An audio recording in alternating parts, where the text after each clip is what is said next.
It's my pleasure now to introduce Dermot King, who is a BHA board director. He is the managing director of Butlins. He's also chairman of our Cut Tourism VAT campaign.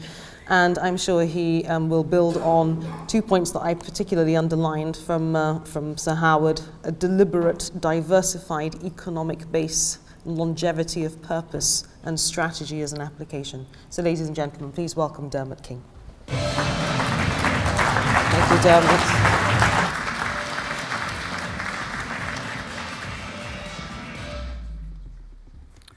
Right, and now for some light entertainment.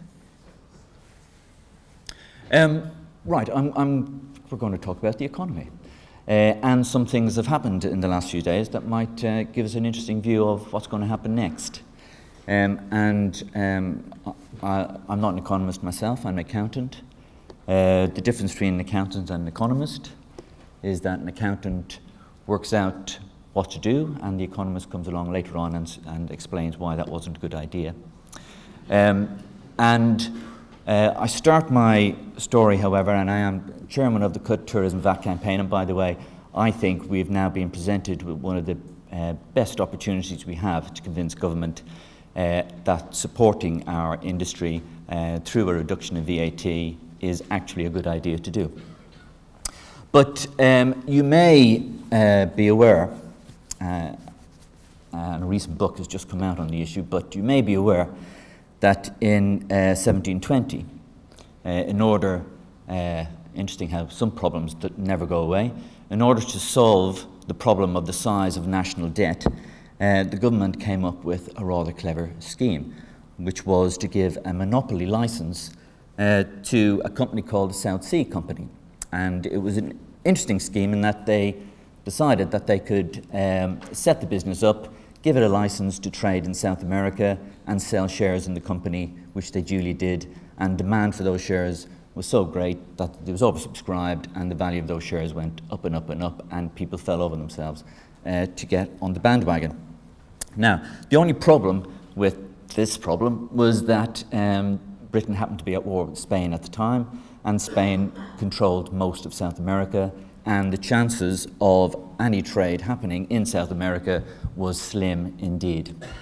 And the issue of shares was full of hyperbole and overpromise, and consequently, when people figured out that there was no trade to be had and there was no value to be had, the business collapsed, and the share collapsed, and the markets collapsed, and there was something called the South Sea bubble. And consequently, investors, many of them were ruined. And one famous investor was a certain Isaac Newton. And I think it was in this context that he famously said, "I can calculate the motion of heavenly bodies, but not the madness of people." And because of that, what the connection, however, is how interesting governments react to the size of debt. And debt is still the same issue.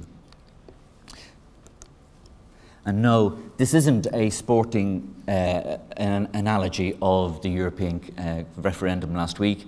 This is a rather different story. Because the problem, from an accountant's point of view, is debt. And the UK, when you add public and private debt together, the UK has got a debt ratio of 5 to 1. And 5 to 1 is about the same. The only other country on the planet that has anything like that is Japan. And it's about twice as big as that of America, twice as big as that as Canada, and twice as big as that of Germany. Now, from an accountant's point of view, when you're dealing with a debt-income ratio of 5 to 1, there are only two things you can do. One is to reduce the 5, and the other is to increase the 1. And what we've been doing in the Cut Tourism VAT campaign is trying to persuade government how tourism could contribute towards increasing the 1. Now, obviously, the only way you can increase that 1, just as we've been hearing, is the famous phrase, rebalancing the economy. Well, that means you've got to manufacture more or export more. And one of the rather large export industries we have is our own in tourism. And what we've been trying to do with government is persuade government the benefits of a reduction in VAT would have towards increasing our contribution towards exports. Now, and so that's where we got to with the Cut Tourism VAT campaign. We've argued for a rebalancing of the European competitive landscape by bringing the UK VAT rate on tourism in line with the rest of Europe. Now, I suppose events over the last few days have taken some of the EU context of that debate away from us, but nevertheless, the competitive issues are still hugely important, and actually, as I said, I think we now have an opportunity to go back to government with some real options that we have on succeeding in getting a reduction in VAT. However, the problem we've had up to now is that the campaign has been broadly based on driving the export of tourism, and that kind of has left us to only deal with Treasury and DCMS. But politicians don't really, from their view, certainly looking outside their window in London, they could not see a need for a reduction in VAT on tourism, because when they look outside their Westminster office, actually tourism seems to be doing quite well. London is doing quite well. London's doing very well. And the problem we had was they could not see a need. So, we've changed tack slightly. And our new strategy, and the next phase of our campaign, is going to be, I think we can best express it in what we've called our strategy wheel. And that's putting the protection of the future of GB holidays right at the centre of our wheel. And there are 4 elements to our wheel. So at the right at the heart of our strategy is ensuring the future of the Great British holiday. But in order to achieve that strategy, we need to do 4 things. One is we need to win the political argument and win political engagement. And to date, we have over 160 MPs who've signed up to our campaign. And our goal is to get north of 200. Second is to get business engagement around the campaign itself. And events like today are exactly the sort of thing that we're doing to win support across the wide business regions for our campaign. The third is to win consumer support, and the consumer support we will launch during the course of the summer, launching from the 11th of July. And then the fourth is the economic argument. And we're going to focus that campaign around this issue of no need, because as I said, government doesn't see the need for reducing VAT on tourism. Now, it is a statistical fact, and I suppose a sad fact, that if you're born and raised in seaside towns, the statistical facts are that you are more likely to be unemployed, uneducated, unemployable, I suppose, on social welfare receipt, having lack of ambition, and seeing no way to get on. Now, we think a job of our campaign must be to reinvent and re-engage seaside towns in particular, because in order to get young kids, give them ambition, they need to have an industry to be ambitious about. And the only industry that's going to do that will be tourism, particularly in seaside towns, will be tourism. And tourism can be the driver of wealth, and the role of government must be to create an environment where entrepreneurs in seaside towns in particular, but generally, can be successful, because that's going to drive the need for better schools, the need for better education, and the ambition for kids who want to get on and join an industry that can actually be successful. And one of the ways they will do that is by agreeing that a reduction in VAT could be one of the keys to unlocking that. Now, the last part is our economic argument. And when we talk about the economic argument, we have been engaging with a lot of the intelligentsia across the economic world, and particularly events over the last few days have really caused wide disruption in the way the economy is going to work out. And with that, who better to listen, to have his views, is somebody who spent 5 years on the Bank of England's Monetary Policy Committee, Sir Andrew Sentance, please.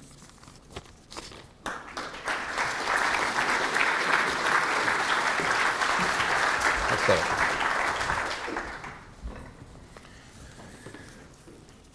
Well, good morning, everybody.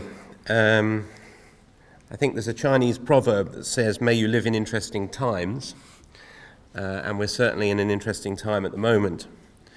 Harold Wilson, I think it was, said that 24 hours is a long time in politics, and I think David Cameron discovered that between Thursday evening and Friday, and Jeremy Corbyn is discovering it at the moment. So I thought I would try and address 3 questions, I think, which are on people's minds about the situation we're now in. I think making economic forecasts at the moment is very difficult because we're in an uncertain period, not just economically, but also politically, following the referendum result. So I thought the best way to approach this presentation was really to take you through 3 questions. The first one is what has happened. The second one is what has not happened. And the third one is what will happen. I can't give definitive answers to that last question, but I'll give you some of the parameters that may affect what will happen. So the first one, what has happened? Well, the first is we know we've had a referendum and it gave victory to the Leave campaign. There are many reasons why people may have voted the way they did. Those of us who follow the debate know that there's a whole set of issues and frustrations that came out which were not all totally connected with our membership of the EU. But the referendum result has happened. There was a majority of about 1.3 million people voting more for Leave, nearly 52% versus the just over 48% who voted to stay. But that's not actually just a vote for Leave. It's actually a very divided view in the country, and some of that has been coming out recently because people who did vote Remain maybe feel that they are being involuntarily taken out of the EU, and that's not necessarily something that they're going to welcome. The second thing that's happened is there's been a big shock to the financial system, to the stock market, and that's been reflected in the value of the pound, which has fallen. And we've seen some signs already with the Institute of Directors survey that came out this morning that business confidence is being negatively affected. Now, that's not a great surprise. Many of the reports, including the one that we produced at PwC, came to that conclusion there would be a shock to confidence, and that does seem to be coming through. The third thing that's happened is there's been some quite big political consequences. The Prime Minister resigned. That doesn't happen very often. And Boris has already launched his campaign. If you look at the Telegraph today, I think it should be rechristened the Boris graph at the moment. And there's turmoil in the Labour Party, which we haven't yet properly resolved. So there have been some really quite big political consequences that could lead to the leadership of both parties changing. And I'll talk a bit more about that in a minute. But other things have actually been revealed by the referendum vote. One is quite different views between younger people who predominantly voted for Remain and older people who predominantly voted for Leave. And quite significant regional disparities. Scotland and Northern Ireland and London voted to remain in the EU. The rest of England and Wales voted out. But if you look sub-regionally within those regions, you see actually quite a lot of differences between different components of the regions.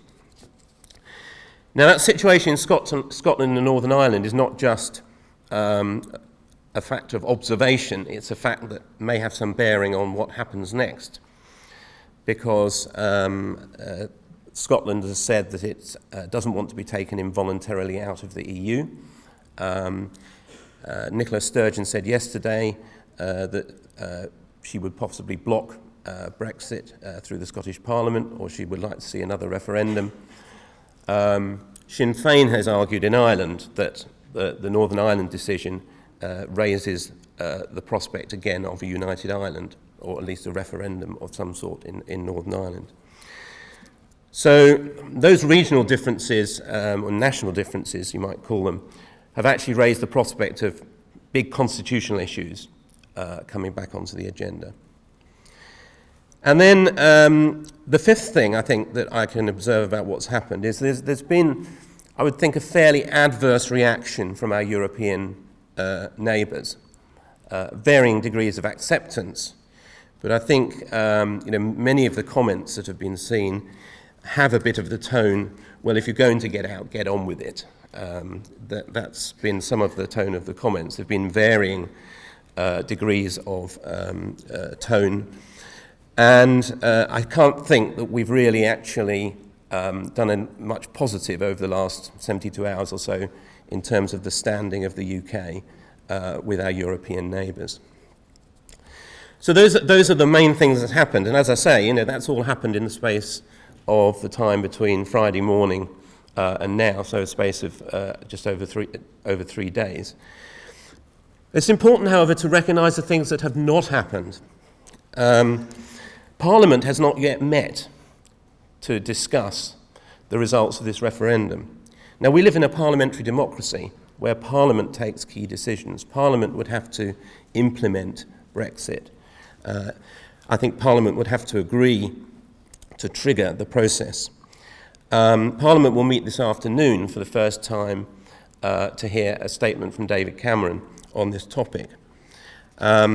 And technically speaking, the referendum is advisory. The referendum does not change law, though in previous referendums, Parliament has accepted, and I think this is most people's view, that Parliament should respect the view of the referendum. But the referendum doesn't change things. It's Parliament and the government that's in place in Parliament that will determine what really happens. So that Parliament hasn't even met yet. The second thing that hasn't happened, as I can observe from the commentary, there's no clear plan from the Leave side. You hear very different things, or you heard very different things in the Leave campaign about the sort of relationship that we would have with the European Union, with some people thinking we could have something very similar to the European Economic Area that Norway has, some people suggesting we would be more like Switzerland, which still has a very close relationship with the single market. But some other people saying, no, we don't have to necessarily have a particularly close relationship with the single market because we can trade with the rest of the world. Since the referendum result, I don't think we've resolved that uncertainty, which is a key point. And then this whole issue of the movement of people is very important in that context, because the European Economic Area actually has free movement of people built into it. So going into that takes you right back into that issue. And of course, the European Economic Area means that you abide by a lot of EU regulation, but you don't influence it, which also doesn't really make a lot of sense. So we don't yet have a clear plan from the Leave side. But the final thing that hasn't happened is very critical, and this will sound a bit legalistic, but Article 50 of the Lisbon Treaty has not been triggered. Now, Article 50 is the provision in the Treaty of Lisbon, which is a recent European treaty, that allows countries to leave the EU. It's a 2-year process, could last longer, it could be shorter. But it has to be triggered by the country itself formally notifying the European Union that we would want to leave. It isn't triggered by a referendum decision. Again, this would have to be a parliamentary, governmental process which is formally communicated. And actually, insofar as you can distill anything from the last few days, the earliest I think that could be triggered is probably in the autumn. And it could take longer than that.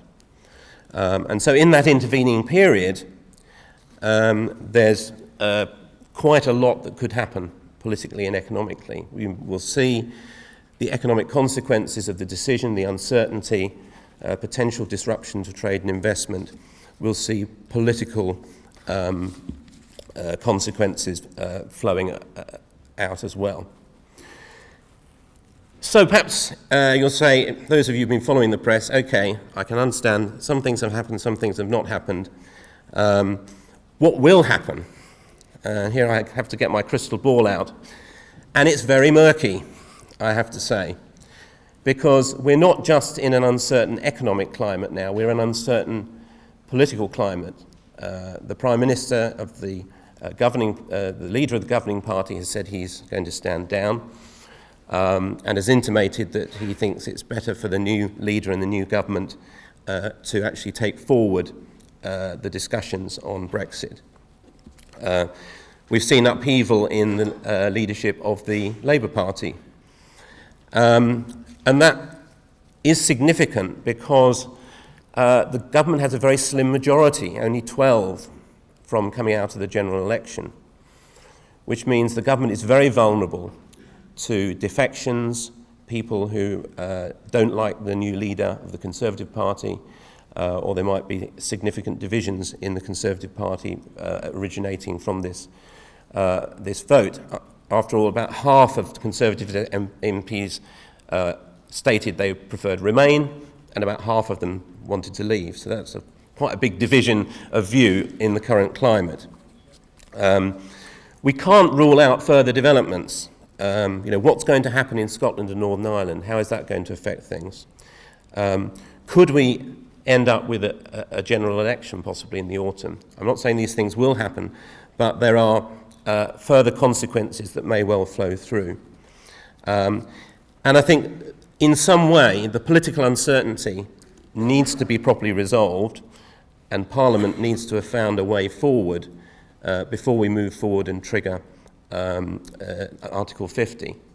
And some people have suggested that maybe we need a second referendum. Now, again, I'm not saying this is going to happen, but if there was a change of government and a different government came in, they may well feel that the referendum debate that we had that's just finished was too dominated by the internal politics of the current government. So all I'm really doing is highlighting there are quite a few parameters and quite a lot of developments to play out before that uncertainty will be resolved.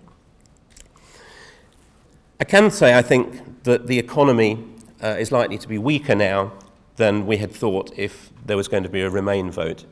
If there had been a Remain vote, our projections at PwC were that growth would have been around about 2% this year and perhaps just a little bit above 2% over the next few years. And that's roughly the same rate of growth that we've had so far over the recovery so far. So that's a sort of business as normal scenario. We now think that growth will be weaker in the second half of this year and in 2017. How much weaker is very difficult to tell, and we need to wait and see what evidence we get from how businesses are responding, how the impact on confidence by businesses and consumers, etc., feeds through. But just if you take some of the figures that we had produced during the referendum campaign, we said that by 2020 we thought the economy would be somewhere between 3 or 5% smaller in terms of GDP if we left, depending on how these various scenarios panned out, than it would have been if we remained. And that translates into a sort of average growth rate of about 1 to 1.5% over the next 3 to 4 years, rather than the 2%. So there will be some noticeable impact on growth, but we can't quantify that. Other studies came up with roughly similar figures. The third thing that everybody sort of obviously wants to know is what's going to be our relationship with the European Union. And obviously the more that we can maintain a close relationship with the single market and with our European partners, the better in terms of trade and investment and travel to and from the UK. But that depends very much on how the negotiations go. So we can't be at all definitive about what will happen. I don't buy into the argument that some of the people on the Leave side have made that somehow this is a boost for the economy. I can't really see that, particularly in the short term. We need to see how the political scenarios pan out. The economy will be weaker. We can't exactly say how much, but it'll probably be noticeable in the second half of this year and next year. And then for the medium term, we're not really clear yet what our relationship with the EU will be. So what can I say for the tourism and hospitality business, for the people attending this conference? I think there are two negatives, but there's one positive. And it's important. I've always been a glass is half full economist, looking for the silver linings in the clouds. The negatives are the uncertainty and lack of confidence. And I spent nearly 9 years working for British Airways as their chief economist. And periods of uncertainty always seem to have a knock-on effect on travel, particularly discretionary forms of travel. So I think that's likely to be negative in the short term. And I think also the image of the UK, perhaps in the eyes of some people in Europe, won't have been enhanced greatly. There's a lot of concern in the continent of Europe that this is going to create a big knock-on effect with other countries deciding to hold referendums and a much broader political crisis. And I don't think that will be seen particularly positively by many people. But the positive I would highlight is that you do have a weaker pound now. I'm not a great exponent or advocate of movements in the currency, but one thing I have noticed is they do seem to have quite a bearing on discretionary travel when the UK is a cheaper place to come, as Dermot has said in terms of his plan and proposal to get reduced VAT on tourism-related activities. That's trying to make the UK a cheaper place to come. So a weaker pound, though I don't necessarily welcome it as an economist because I think there are other consequences that could flow through, could offset some of these negatives that I'm talking about. So just to sum up my message, I think in terms of what has happened, there's been a lot that's happened, but many of the big decisions are yet to come. How the political scenario will unfold. Will Article 50 be triggered? Most people expect it will, but what will be the plan behind that if it is? And how will the economy perform? I think we have a rough idea of the direction of the impact on the economy. It's not going to be very positive in the short term, but the scale of that effect we'll have to calibrate as we see further developments unfold. So I'm sorry that's not a particularly cheerful outlook. I am normally known for giving rather cheerful economic assessments. And I do think it's correct when the Prime Minister and others have said we have to remember the fundamentals of the UK economy are strong. I think, however, we also have to recognise that one of the fundamentals of the UK economy has been our trading relationship with Europe and our broader relationship with Europe. And that is going to be disrupted in some way. So one of those fundamentals, while there are other fundamentals that still remain strong, is being disrupted. And we've yet to see how that properly plays out. Thank you very much.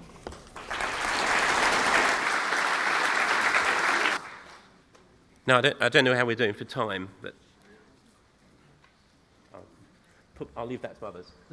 Well, I was just wondering if anybody had any questions from the floor. It must have some questions you want to ask. Yes, I've got a mic. Hi, Sarah Rawlinson from the University of Derby. I'm a glass half full person, so I'd like to take Dermot's view, and that our exit from the EU gives us an opportunity in tourism to increase the number of visitors coming to the UK. I also just wanted to take your assessment of the social impacts that of our seaside resorts and how we might reinvest and improve the opportunities there. My question, though, is around the future of DMOs in the UK. Our own particular DMO, Visit Peak District in Derbyshire, are really struggling financially with local authority cuts.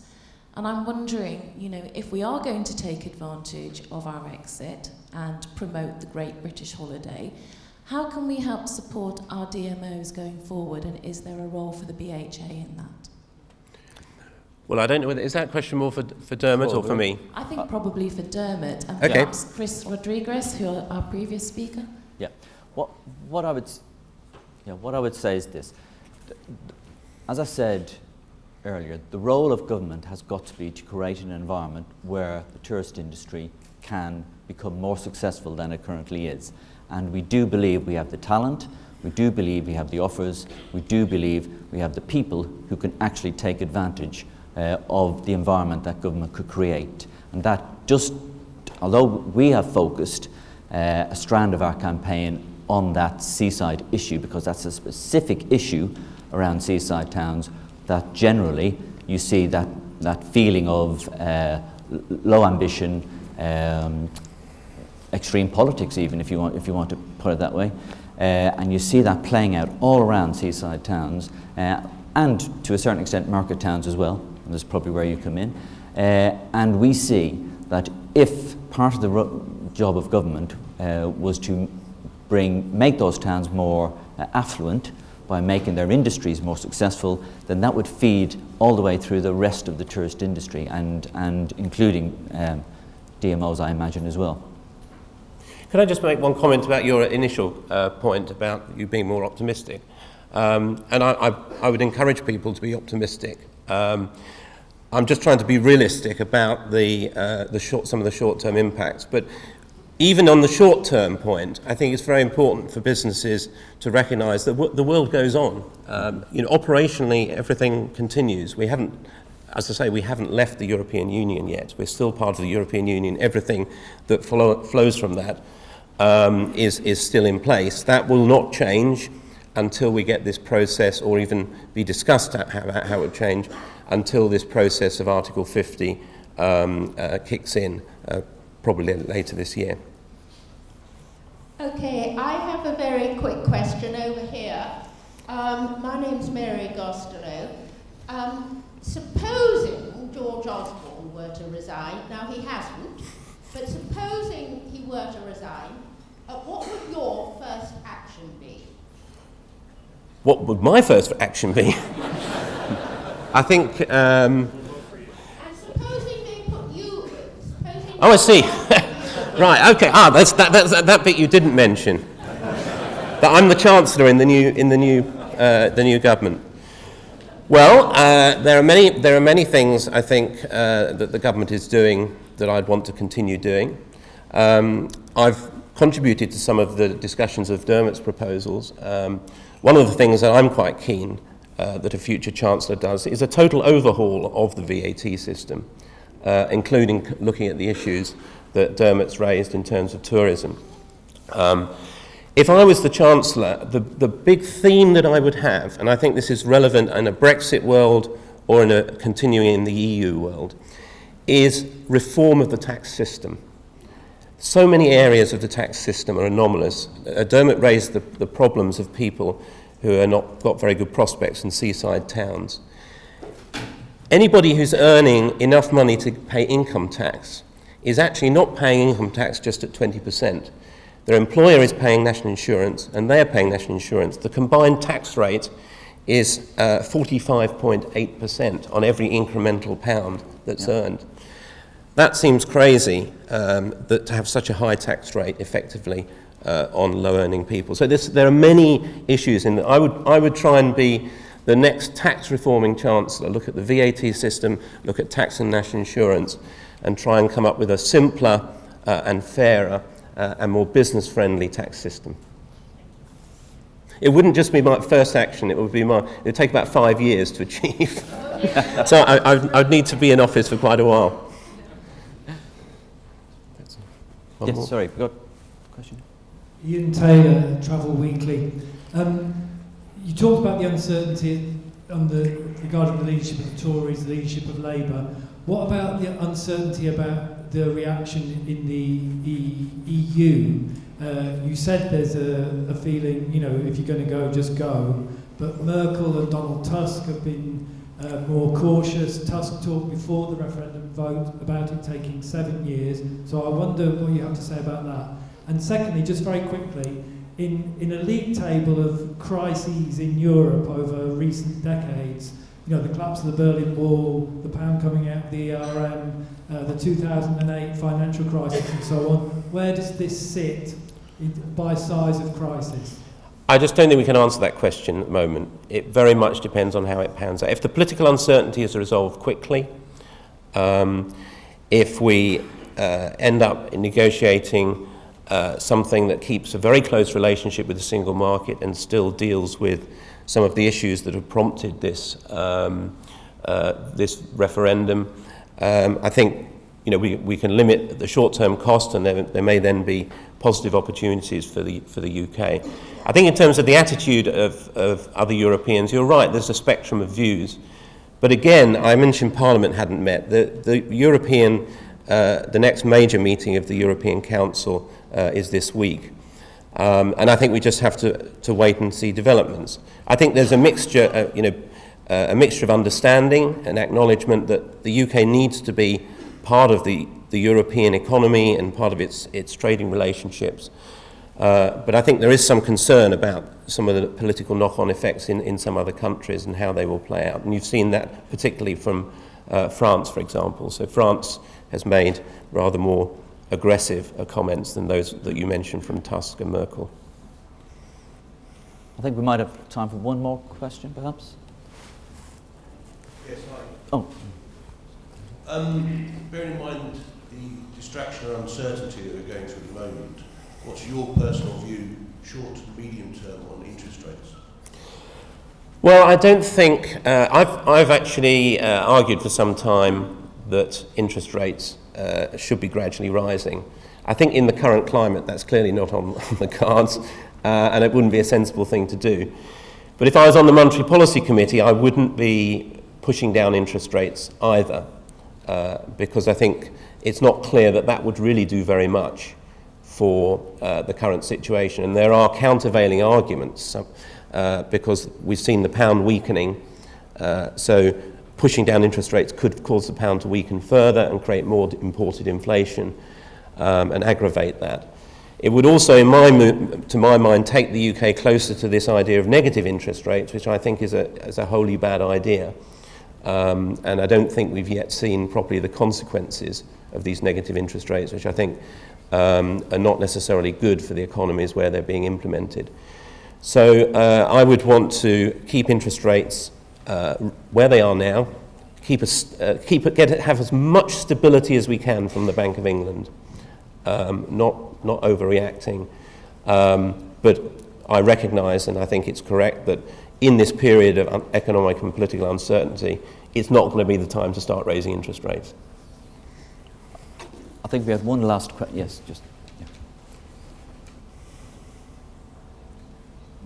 My name's Paul Sawbridge. Alpha Leisure Place Group. We operate hotels at seaside resorts in the UK. And my question is how we get investment into the seaside resorts. It seems to me that if you look at the map of the yellows and the blues of the last few days, what you see is all the yellows are where the government has spent its capex. Very yellow London, massive expenditure on the Millennium Dome, Crossrail, potential for Crossrail 2. Even the HS2, a huge percentage of the expenditure there is in London. Yellow in Manchester, quite a significant expenditure, not on anything like the same scale, but a few $100 million for the Northern Powerhouse. Yellow in Northern Ireland, yellow in Scotland. Yep. How do we get those blue areas at the seaside? How do we get some of that massive government capital expenditure into the seaside in order to regenerate it? I think we need a shift in this regional policy focus that the government calls the Northern Powerhouse, to focus on the Eastern Powerhouse and the Western Powerhouse as well as the Northern Powerhouse, and to address what I call the North-North divide and the South-South divide, because I think that the issue that Dermot's alluding to, of places on the East Coast particularly, but in other places, that have sort of been bypassed by economic development. Yeah. It's partly because the local connections with the infrastructure that goes close-ish by is not very good. So small improvements in transport infrastructure, not just these big projects like HS2, small improvements in local areas can make a big difference. The other thing I would say is more targeted skills and education initiatives. A lot of this is to do with the skills and education that people have. So perhaps targeting a bit more resource to some of the LEPs in those areas, and perhaps having some more specific funds available within government to support them. So it's just a couple of ideas. Yep. I think if we... Yep. Thank you very much.